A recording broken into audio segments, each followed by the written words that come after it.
Hi folks, Jeffrey Daugherty, the Christian Whistleblower. Welcome to the new cosmic knowledge. Christian Whistleblower, Jeff Daugherty Show YouTube channel. We're growing by leaps and bounds. Please subscribe, please like, please share, and please consider sponsoring this work in a financial way so we can continue to grow by leaps and bounds. We've had some great studies out today. Check them out and keep coming back because we put out at least 4 a day, sometimes as much as 6 or 7 videos. So please consider supporting because we're doing a lot for you. Now this one, the old wooden cross, this is going to get deep. And this is going to take some study on your part. Those of you that have been with me for a while will know what I'm talking about. Those of you that haven't are going to be playing a little bit of catch-up. But kind of what I'm relating this to, and you probably have picked up on it, you know, the song, The Old Rugged Cross. Well, this is the old wooden cross that we're talking about. And it is, let's look at the lyrics of the song, The Old Rugged Cross, to kind of set the mood for us. On a hill far away stood an old rugged cross, emblem of suffering and shame. I love that old cross where the dearest and best for a world of lost sinners was slain. So I'll cherish the old rugged cross till my trophies at last I lay down. I'll cling to the old rugged cross and exchange it someday for a crown. Well, that's what they want us to believe is going on. The reality is something much different. The reality is something much, much darker. This may be one of the most important videos you ever watch, or it may be one you scoff at in about 30 seconds and say, oh, the hell with this, and turn off. It's up to you. I can only bring horses to water. I can't make them drink. I can only bring people to objective textual truth. I cannot make them think. It's much, much easier, as Mark Twain said, to fool someone than it is to convince them that they have been fooled, but that doesn't mean I'm going to stop trying. So here's my effort to show you that you've been fooled and to give you the information you need to unfool yourself and get out of a fear and guilt control matrix and into the life that you've always wanted to live. Let's take a look at the book of Genesis. Now I want to show you something here in the book of Genesis, and I'm the only one that does this. It shows you the actual verses that I'm looking at, the actual Greek construction of the verses I'm looking at. It doesn't show it in 2 seconds and turn away so you can't see what I'm really talking about. And these other people pretend they're doing it, and they twist and turn and say things that the Greek doesn't say because they're vainly trying to prop up a failed structure. But I don't have to do that. And God said, let us make man in our image after our likeness, and let them have dominion, blah, blah, blah. But to the end of that, let us make man after our image, after our likeness. So God created man in his own image. In the image of God created he him, male and female. Let's look at that verse in the Greek, and here's how you do it. You see, it's 27 is what you want to look at, right? So you go up here to the top, and you press interlinear. And I want to look at verse number 27. So I go up here and I pull down to 27. Now you could also do it here, 1, 2, 3, 4, 5, 6. But why do that? 127. So here's Genesis 1:27. The Hebrew you read from right to left. And what this shows you is the original Hebrew. You don't have to be able to read Hebrew. The original Hebrew words. And then the translation into plain, literal English. Now this isn't always right because even in their efforts to corrupt belief and because the winners have written history, even this sometimes is not right. And I try to remember to just talk in a conversational voice, but I get excited. So, and God created. Now this is transformational to a lot of you. The word is Elohim. What does the word mean? Well, you think, oh, well, God created. Or at best, oh, the Trinity. No, here's what it means. Divine beings, gods, goddesses, plural in number. Are you following that? Gods and goddesses, plural in number. So man was created by gods and goddesses, plural in number. Mind blown yet? We were created by gods and goddesses, plural in number. And these gods and goddesses created us in their own image, in the image of themselves. Male and female. How easy is that to understand? They were gods and goddesses, they were male and female, they created us in their own image. Male and female. Simple, right? And you've been lied to, cheated on, and tricked all these years, and there it is, in simple black and white. So that's the original creation of man, and we were created in their own image, which means we were essentially a spiritual being with the ability to manifest in physical form. Potentially. We had to learn that yet, and we hadn't. And if you get my book, Serpents and Doves in the Garden of Gods, it's available for $1.99 right now, which is about half the price of a mediocre cup of coffee from a national coffee chain, who will not be mentioned. You can get all of the deep data on this. And if it bothers you that I asked for $1.99 for the book, then I'm sorry. I'm really not sorry. I should ask for more, but it will help you. It will be well worth your $1.99. Trust me. So he created us in his own. They created us in their own image, male and female, and spiritual beings that had the potential to be able to manifest in the flesh, appear, disappear, translate. What's that called when you go from one place to another? Bilocation or teleportation, I guess is what I'm looking for. Like the New Testament shows the Christ did on repeated basis, at least 7 times. They're about to grab him. He was just gone. Where'd he go? So we could do, that was our potential.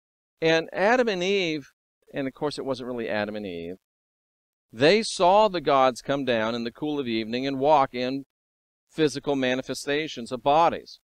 So we're created male and female. We're created spiritual beings with the potential to be able to manifest in flesh, just like the other Elohim, just like Christ, who was an Elohim. He was the Word. And we'll show you that real quick, just so you don't think I'm making stuff up as I go. Here's John chapter 1. In the beginning was the Word. That's Christ, and I'll show you. The Word was God. The Word was with God. The Word was an Elohim. The Word was with the Elohim in the beginning. It's tying right back to that, and in case you're not sure, all things were made by him. Without him was not anything made that was made. So he was an Elohim in the beginning, right? And then the Word was made flesh and dwelt among us. John bare witness of him, saying, "This is the one whom I spake of." So one of the Elohim, the Christ, the Word came as the Christ. And he was the one that could appear, disappear.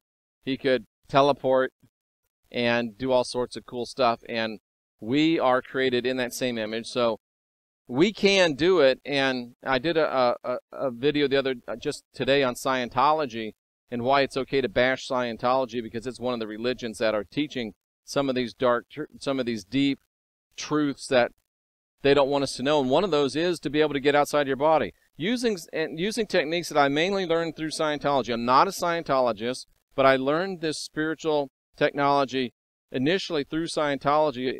I can show you in maybe 2 hours at the most how to be 3 feet behind your back of your head, just like that, anytime you want to. Why is that important? Because it teaches you that you're not this meat suit, and that you can get out of this meat suit whenever you want and understand your true spiritual nature. And that really was one of the early teachings of Dianetics, which has been bastardized into Scientology. Watch that video. It's worth it. And don't worry, I'm not a Scientologist. I'm not becoming a Scientologist. But I will search and scour the earth and the depths of the sea and the heights of the sky to find spiritual technologies that are effective and practical And if they work, cousin, I'm in the spiritual technology business. And if they work, I use them. And that's why my spiritual technology business is a booming. And if you want to get into that, contact me. You can contact me right here through YouTube, or you can leave a comment below, or you can contact me at christianwhistleblower@gmail.com, and you can have a session with me. I don't charge you a set rate. I ask you to give a donation. But you give me $5, it won't be a second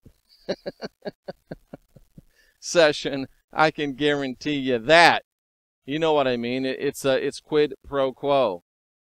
We help each other out, and that's the way it should be. But anyway, they had this potential, but they hadn't learned it yet, because it takes a while to learn.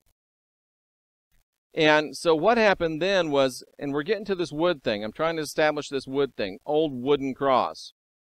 So in Genesis chapter 2, we have a very strange verse that took me about 30 years to figure out. And I'm saving you some time, so feel free to sponsor my work to say thanks. So over here in Genesis 2:7,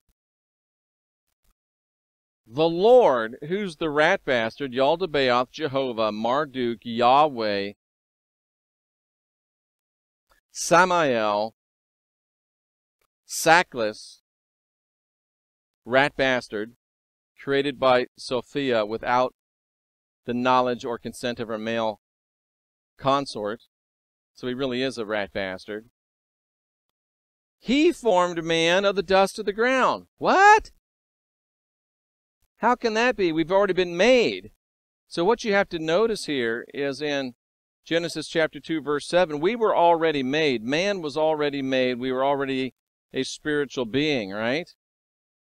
But Sackless, Samael, Yahweh, Marduk, Yaldabaoth, rat bastard, out of the dust or the mud, out of the dry earth, the dust, the debris, the ground, the heap, the rubbish, the rubble. What a picture that paints. Rubbish, rubble, dusty, ashes, debris, dirt. Out of that substance, he made what's called a ha-adam. He made this thing. It wasn't a human being, because the human being's already been created, but it was this Frankenstein's monster, if you will. Created out of dust, debris, dirt.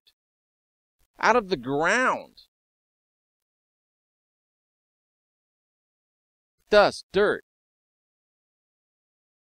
This right here is so key, and if you'll go into my channel and search soul farms, you'll see what this really means, and you'll see the deep, incredible meaning. So he made this body, just a body. And when, look at it, it says, and he breathed. It's like he created it. It's like he had breathed life into it. He didn't. But when something blew into it, when a spirit blew into it, came into it, it became a living soul. So get the picture here. We've already been created as a living soul. We want to be able to manifest in those bodies that we've seen the Elohim manifest in. And here comes Yaldabaoth, the rat bastard, saying, hey, I know that the Elohim are telling you it's going to take a while. You need to learn. I got something for you right here. So, going now to my book, because it's just easier this way. The work's already been done here. And this book is Final Message of the Last Apostle. We pick up that story. But of the fruit of the tree that is in the midst of the garden, the gods have said, you shall not eat of it, don't even touch it. And we're going to do original Hebrew for you. I told you this was going to get deep. But of the fruit, what that literally means is the earnings, the offspring, the price, the results, or the reward. The Brown Drivers Briggs Biblical Dictionary says, the figurative fruit of actions, i.e. the consequences. Fruit of arrogant speech, fruit of the tongue. So he's saying, what was said was, don't mess with this that's in the midst of the garden. Don't mess with the earnings, the offspring, the price, the results, or the rewards. The figurative fruit of actions and their consequences. The fruit of what? What was the fruit? The fruit of arrogance, even an arrogant speech, and the fruit of a tongue. It's obviously not literal fruit. Not an apple, not an orange, not a pear. I know a lot of you are taught to believe it's an apple. Now, come on, man. Are we really that simple? Are we children? I remember the verse that says, when I was a child, I used to talk like a child. But when I became a man, I put away childish things. The apple in the garden is a childish thing you need to put away if you want to become a grown man or a grown woman. Not literal fruit. What would the woman pay the price for listening to? Arrogant words coming from a tongue. Who was she talking to? The serpent. The fruit being discussed was the fruit of the words of the serpent. There's no textual doubt to that whatsoever. Of that which is in the midst or presence of the garden. Hebrew 84:32. Whether a space or place, a number of people or things, of a person present in the garden. So what it was the words of a person present in the garden. Put all that Greek to Hebrew together. The earnings, offspring, price, results, the fruit of arrogance, even the arrogant speech of a person present in the garden. So when the Elohim said, listen, they didn't say, here's a bunch of trees, go ahead and eat of them, and then say, oh, but don't eat from that tree. That's contradictory, that's hypocritical, that's stupid. They said, hey, there's a bunch of trees in this garden, eat whatever you want, eat till you're full. But I'm warning you, don't listen to that serpent. Now that makes sense. You don't have gods creating trees and saying, hey, eat all you want from the trees, and then saying later, don't eat from this tree. But you just said I could eat from every tree. That doesn't make sense. What does make sense is what the original language says. Eat from all the trees. But if you start listening to that serpent, you're not ready to deal with him yet, just like a lot of you aren't ready to go into the astral realm and deal with that stuff yet. But you want to go, even though you're not ready. And the inexpressible ones, that's my word for the Elohim, they're saying, look, don't listen to that serpent. Because if you listen to him, he's going to talk you into a situation where you will die. That's the King James. It's a terrible rendering. Because it didn't say lest you die, it says lest you become wooden as a corpse. You see where we're getting now with the wood thing? So what the inexpressible one said was, if you partake of the words of the Lord manifest through that serpent, you're going to reap the fruit of those words. You're going to become wooden or as corpses. The Lord and the serpent were playing on their naivete and their impatience. He promised, listen, just follow my lead. I'm trying to help you sense, smell, taste, and touch, according to Brown Driver Briggs, just like the Elohim.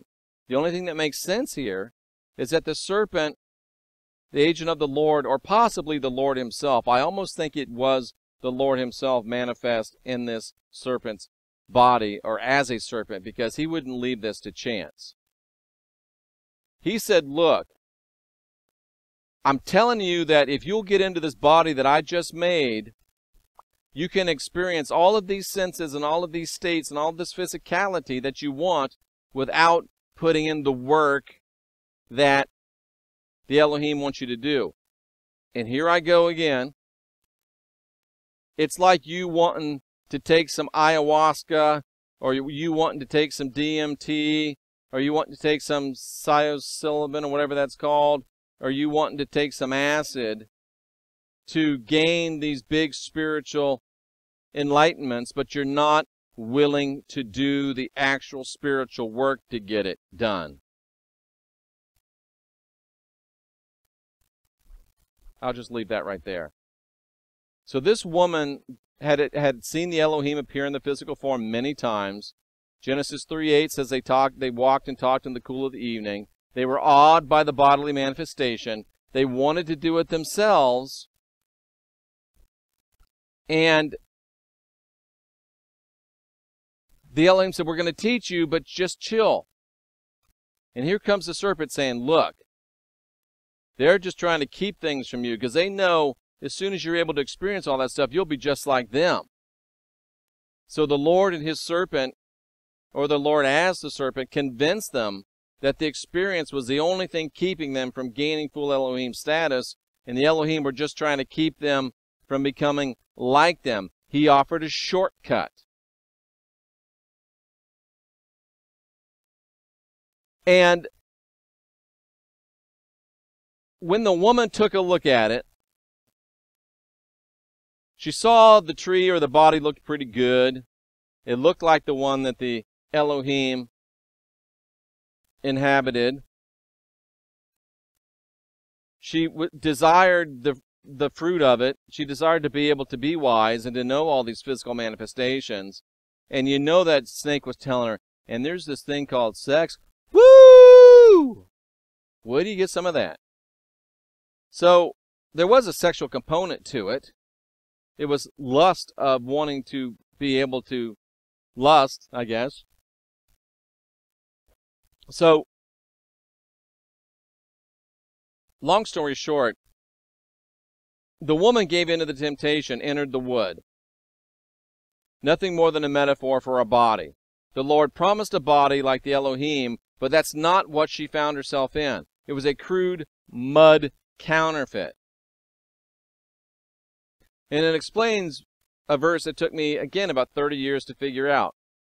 Mark 8:23. And he took the blind man by the hand, led him out of the town, spit on his eyes, put his hands on his eyes, and said, what do you see? And the blind man, who had never seen anything, never seen a man, never seen a woman, never seen a tree, said, I see men like trees walking. And then the Christ put his hands on him again, and he saw the normal realm. What really happened is that this man, and the original Greek is what tells you what happened. I'll just read it.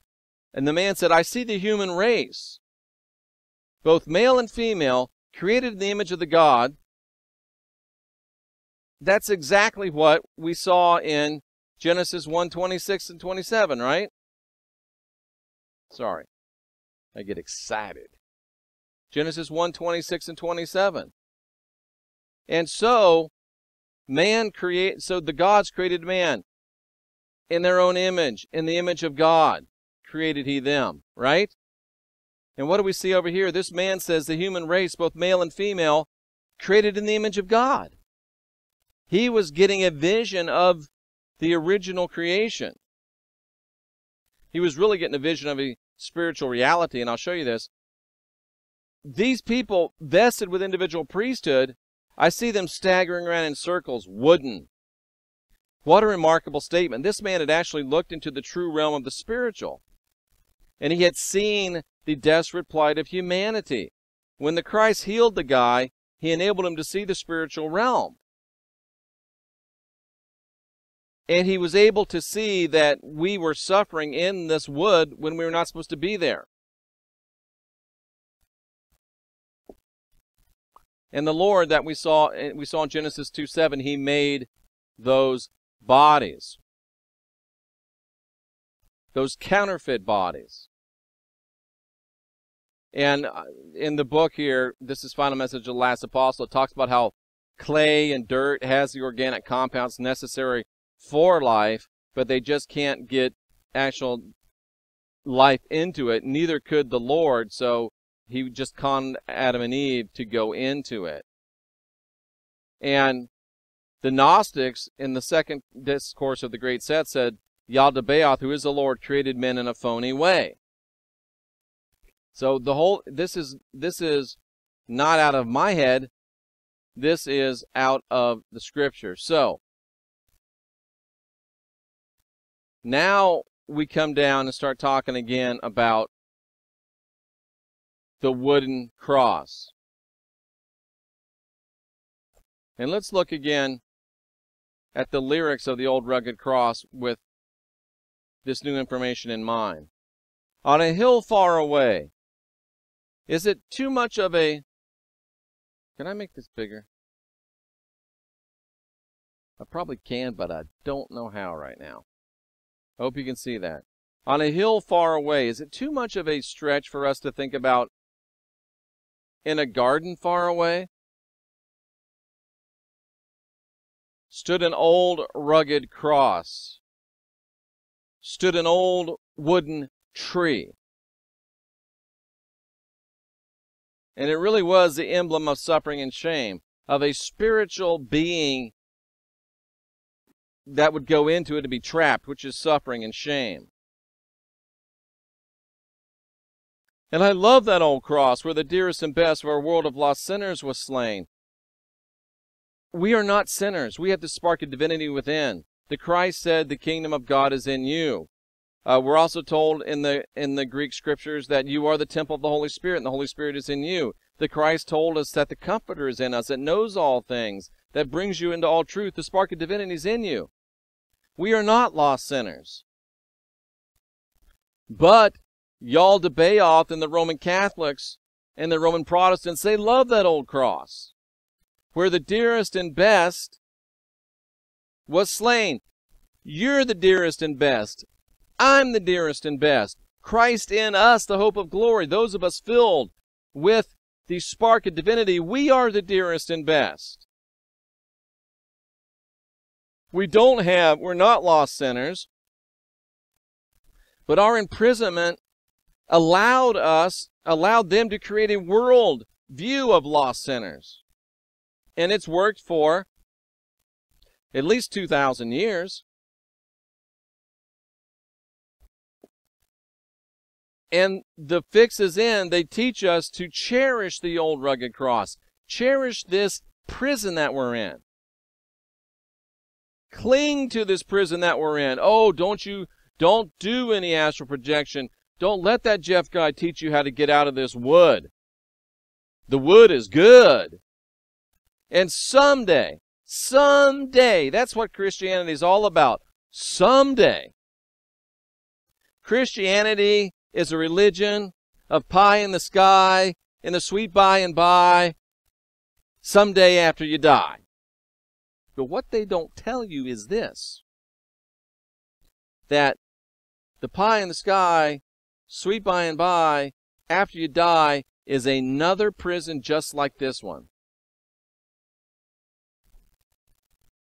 And someday, if you do what we say, when we say, how we say, where we say, we might let you transfer from this prison to another prison.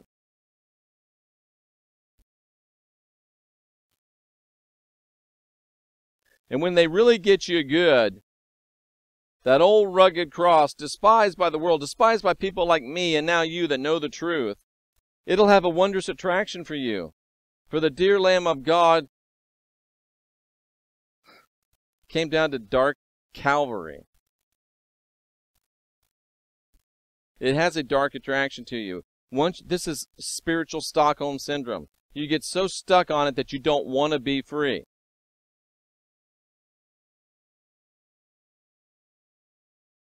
Stained with blood so divine. The Christ said we don't need blood.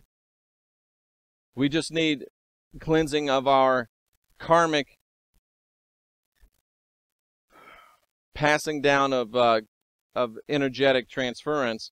And the emblematic of it is water baptism. The Christ said, no more blood, water baptism. But yet you're still clinging to that old rugged cross. Do you see?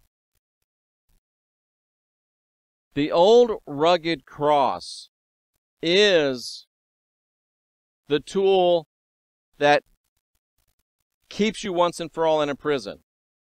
The old rugged cross is not your salvation. It is the enforcement of your sentence. You've been tricked into wood, a false body, and the old wooden cross, the old rugged cross, is the key that locks the door that keeps you in this wood, because you believe that you're a dirty, rotten sinner. You believe that God had to kill his own son. Even the God that said, do not kill, killed his own son and shed blood that the son said you don't have to shed to free you from the sin that you don't really have. And this old wooden cross guarantees your enslavement. And until you reject this cross and reject this wood and realize that you're not sinner but good, they got you.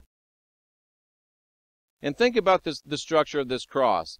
This upright beam represents the transition of man from lower to higher, the ascension of man.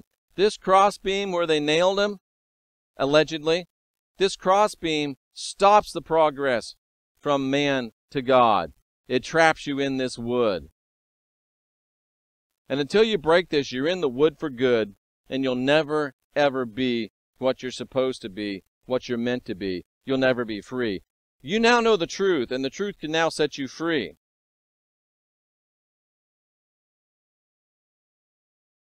How long do you want to stay in the wood? How long do you want to be trapped? And here's what's happening right now. You know what? I think I'm going to stop it, and I'm going to show you. I'm going to pull up this, see if I can pull up this clip from a movie to show you exactly what's going on right now. I'll show you the place where you are right this second. Hopefully I can find this. If not, we'll just come back and wrap this up. It's going to be, you know, just a nice little whoop to you, and it'll be over. But let me check something out. Now, this is not actually the scene that I wanted, but this is this will give you the idea of what's going on here. Now, Anthony Hopkins is I forget what they call the guys that work with animals. I don't think it's paleontologists. I don't think it's anthropologists, but I just can't remember exactly what they're called. But he's a guy that went and lived with gorillas. He's a learned, famous doctor, and he went and he lived with gorillas, and the government of this African country where he was came and started slaughtering the gorillas. He fought back on behalf of the gorillas because he was literally like living with them. And so he winds up in a mental ward. As you can see here, oh, this is the clip, I think. Because you can see here Anthony Hopkins has opened up this cage, right? He's opened this cage, swung the door open. And that's what I've done right here, right now. I've swung the door to a cage that you're in open for you. Door's open. And in the back of this cage is a gorilla. Strong, powerful. That gorilla could get up, run out of that cage, knock over Anthony Hopkins, Cuba Gooding Jr., you'll see he's in there. It could be free. But he's been in the cage so long, watch what happens. He just opened this cage door. You're in a cage. You're cowered back in the corner just like this poor gorilla. But like this gorilla, you're powerful, you're strong, you've got everything you need to break free. I've just opened the cage and you could walk out. Run out. Be free. I'm Anthony Hopkins. You're the gorilla. I've just opened the cage, the door to your cage, and watch what happens.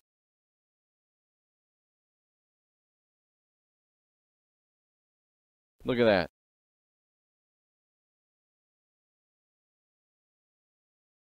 He won't even, look at that. That poor bastard. He's stuck in a cage. He's offered freedom, but he won't leave. He doesn't want to be free because he can't handle the responsibility. He doesn't want to be free. He wants to stay in the tree. He can't comprehend liberty. All he can comprehend is life in the tree, in the wood, in a cage. So there he sits. There you sit.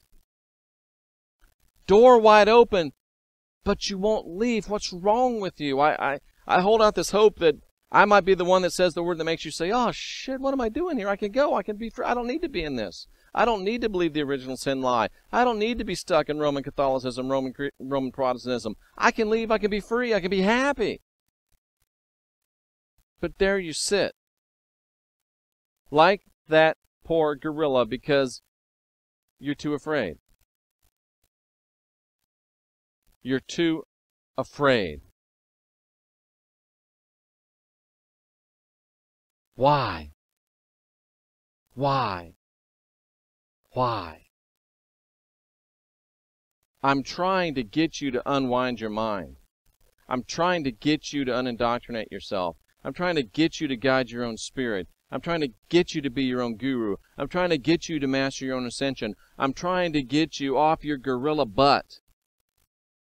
Realize who you are, what you are. Stand up. Walk out. The door to the cage is open. What more can I do? Can I go in there and grab you by your little furry ear and drag you out? I used to try to do that, and you know what happened? I was getting mauled. Because it's not up to me to set you free.